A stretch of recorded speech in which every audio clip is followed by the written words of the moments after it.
Okay. Ako si Ranjil. Ranjil sa umaga, Rose sa gabi.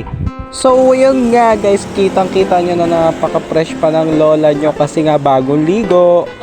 Then ayun nga, aayusin ko ang aking buhok kasi nga mag-prepared na ako. Siyempre kailangan always prepared ka kahit hindi ka Boy Scout.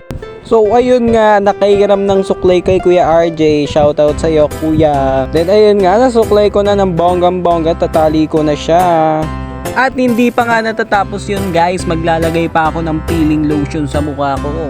So yan lang naman ang sikreto sa Pestlock kong fresh, you know. Ganyan dapat, kailangan nyo i-maintain kung anong unang nilagay nyo, ayan na ang huli. Huwag nyong igagaya sa mga jowa nyo na keme. So yun nga guys, dapat ganyan ang paglalagay nyo sa mukha at hanggang leeg para pantay. And so yun, natapos din at ayun, ikakabit ko nga aking placard. So tignan nyo naman, B.O. Sino yan? Sino yan?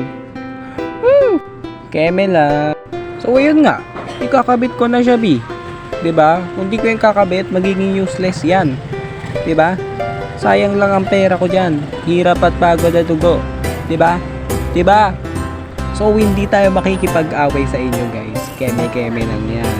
And I don't know why kung bakit ang saya ko mag-vlog ngayon. Kung ganyan nga ang itsura niyan guys. Oh, magkabigaan sa kabilang poste. So ayun nga, tapos ko nga ikabit at kumuha na ako ng pangmalakasang sopas ni Ate Julian. Sabi ko magda-diet ako. Pero bakit ganun, nakailan akong sopas? So ayun nga ang aming pangmalakasang paninda at ang daming nakapila sa barbershop ni Kuya RJ. So ayan, happy ang lola nyo. And syempre meron din ako bill.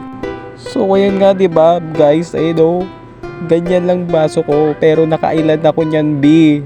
Then ayun nga guys, bago mag-end ang ating mini vlog, special shoutout sa mga bagong supporters ko dyan and mga supporters pa rin hanggang ngayon. I love you so much. Thank you all for watching. Bye bye.